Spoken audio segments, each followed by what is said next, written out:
அஸ்ஸலாமு அலைக்கும். Welcome to Sara world.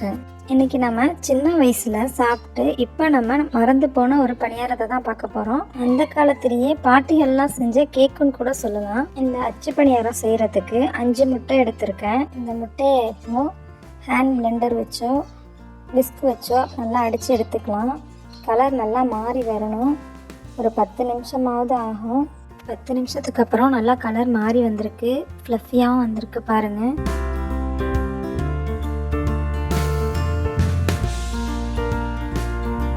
கால்படி சுண்டால் 1.5 சுண்டு ஜீனி எடுத்திருக்கேன்.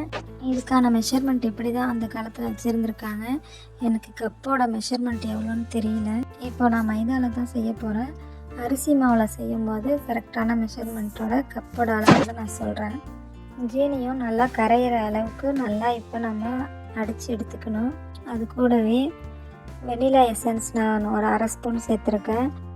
ஜீனி அளந்து அதே கால்படி சுண்டால் 2 சுண்டு மைதா எடுத்திருக்கேன்.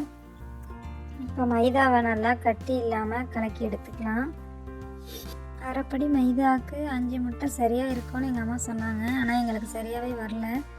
உப்பு 1/4 ஸ்பூன் சேர்த்துருக்கேன். ஃபுட் கலர் கொஞ்சமாக சேர்த்துருக்கேன். அதனால் 1 கப் பால் சேர்த்துக்கிட்டேன். எனக்கு கொஞ்சம் திக்காக இருக்கிற மாதிரியே தெரிஞ்சிச்சு. இன்னும் 2 முட்டை எக்ஸ்ட்ரா ஊற்றிருந்தால் நல்லாயிருக்கும்னு நினைக்கிறேன். 2 ஸ்பூன் நெய் சேர்த்துக்கிட்டேன். எனக்கு என்னென்னா கேக் செய்கிற ஒரு ஃபீலிங்கே இருந்துச்சு. வெனிலா எசன்ஸு பால் இதெல்லாம் சேர்த்து தான் கேக் செய்வோம். அதனால் எனக்கு கேக்கு செய்கிற மாதிரி இருந்த மாதிரி இருந்துச்சு. இதுதான் அச்சு பணியாரத்தோட கல். இப்போ நம்ம வீட்டிலலாம் கேக் டின் இருக்கிற மாதிரி அந்த காலத்தில் எல்லார் வீட்டையும் இந்த மாதிரி கல்லெல்லாம் இருக்கும் போல இருக்குது. ஒரு தட்டில் மணல் வச்சு அதை நல்லா சூடு பண்ணிக்கணும் அடுப்பில் வச்சு. நான் கேஸ்லேயே தான் வச்சேன். விறகடுப்பில் வைக்கலாம். விறகடுப்பில் வைக்க முடியல, அதனால் நான் கேஸ்லேயே வச்சுக்கிட்டேன். ட்ரை பண்ணி தான் பார்த்தேன், இருந்தாலும் பரவாயில்ல, நல்லாவே வந்துருந்துச்சு. இந்த குழிகள்லாம் படுற மாதிரி நெய் விட்டுக்கிட்டேன். அதை ப்ரஷ் பண்ணி எடுத்துக்கலாம் அப்படின்னு பார்க்கும்போது ப்ரெஷ்ஷெல்லாம் அந்த அச்சுகளில் சரியாக படுற மாதிரி எனக்கு தெரியல.